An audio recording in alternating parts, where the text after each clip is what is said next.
تم ہو گفتار سراپا وہ سراپا کردار، تم ترستے ہو کلی کو وہ گلستہ بکنار۔ السلام علیکم ورحمۃ اللہ وبرکاتہ۔ الحمدللہ آج ہمارا یہ تیسرا روزہ ہے اور اللہ کا بے حد شکر گزار ہیں کہ جس نے ہمیں رمضان المبارک کا مہینہ دوبارہ عطا کیا ہے۔ اس حوالے سے ایز اے میسج میں آپ تک ایک چیز پہنچانا چاہوں گا کہ ہم جس دیش جس ملک کے اندر رہتے ہیں یہاں پر multi cultural and multi religious peoples رہتے ہیں۔ ہمیں ہر ایک قدم کی دوری پر، ہر ایک کلومیٹر کی دوری پر ایک نئے مذہب کا، ایک نئے تہذیب و ثقافت کا بندہ مل جاتا ہے۔ جہاں جس دیش کے اندر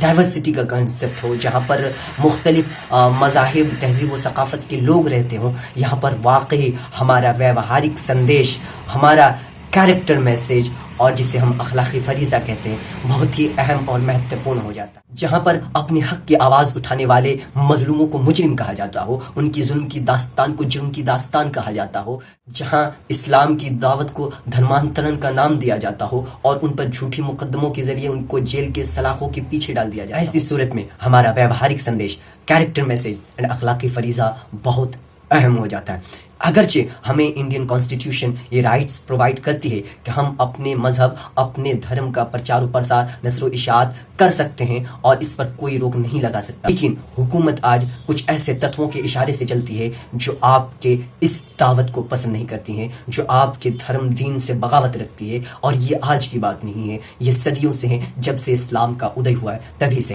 ایسی صورت میں ہمیں اپنے ویوہارک سندیش، کیریکٹر میسیج اور اخلاقی فریضہ کے ذریعے اسلام کو ریپریزنٹ کرنا ہے، اور یہ ویوہار، یہ چرتر، یہ کیریکٹر ایک ایسی چیز ہے جس سے کوئی بھی انسان انسپائرڈ ہو سکتا، متاثر ہو سکتا ہے، اور اگر کوئی شخص کیریکٹر لیس ہے،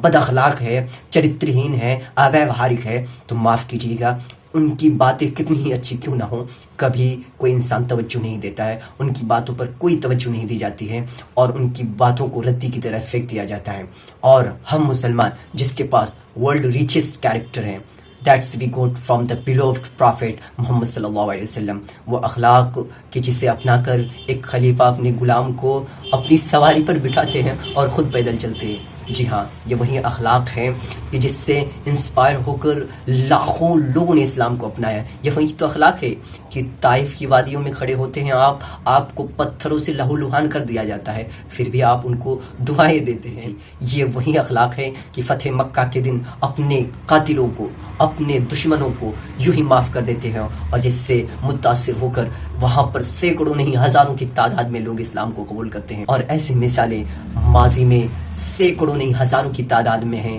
جہاں مسلمانوں کے اخلاق و ویوہار اور ان کے چال چرتر کو دیکھ کر لوگوں نے اسلام کو اپنایا۔ آج ہمیں ہندوستان کے مسلمانوں پر ترس آتا ہے کہ جس کے پاس اخلاق کا وہ اعلیٰ نمونہ موجود ہو، آج وہ بد اخلاق، کیریکٹر لیس اور چرترہین اور اویوہارک کیسے ہو سکتا ہے، کیسے اسے بد اخلاقی کا تانا اور بد اخلاقی کے لیبل چپکا سکتا ہو۔ ہمیں واقعی افسوس، شرم ہوتا ہے مسلمانوں میں کا کسی کو بد اخلاق، بد کردار اور کیریکٹر لیس کہا جاتا ہے۔ تو آئیے جہاں دیگر عبادات کو انجام دے کر اللہ کی رضا طلب کرتے ہیں، وہیں جناب محمد رسول اللہ صلی اللہ علیہ وسلم کے اخلاق کو اپنائیں۔ اس مہینے میں ہی نہیں بلکہ پوری سال اور جب تک زندگی رہے آپ کے اخلاق کو اپنائیں اور دیکھیں تو ذرا کہ اس کا اثر کیا ہوتا ہے۔ یہ میں دعوے کے ساتھ کہہ سکتا ہوں کہ اگر ہم ہندوستان کے اندر ہم نے آپ کے اخلاق کو اپنا لیا تو واقعی ہمیں دین کی دعوت بول کر دینے کی ضرورت نہیں پڑے گی۔ ہمارے اخلاق، ہمارے ویوہار اور چرتر سے لوگوں کو اسلام کا پیغام پہنچے گا، اور یہ حق ہے کہ آپ کے چرتر سے لوگ انسپائرڈ ہوتے ہیں، آپ کے ویوہار، آپ کے اخلاق سے لوگ متاثر ہوتے ہیں، اور جس دن آپ کے اخلاق سے لوگ بدزن ہو جائے نا تو واللہ میں کہتا ہوں کہ آپ ان کو کتنی بھی دعوت دے دیں وہ کبھی آپ کے اسلام سے متاثر نہیں ہو سکتا۔ اگر آپ بد اخلاق ہے، بد کردار ہے، آپ چرترہین ہے، کیریکٹر لیس ہے، تو کبھی بھی آپ کے باتوں کا اثر نہیں ہو سکتا۔ تو آئیے ہم جناب محمد رسول اللہ صلی اللہ علیہ وسلم کی سیرت کو پڑھیں اس رمضان المبارک کے مہینے میں، جہاں دیگر عبادات کو انجام دیتے ہیں ذرا آپ کے اخلاق کو بھی اپنائیں۔ یہ بہت بڑا قدم ہوگا آپ کی طرف سے۔ آپ کا بھائی آفاق، السلام علیکم۔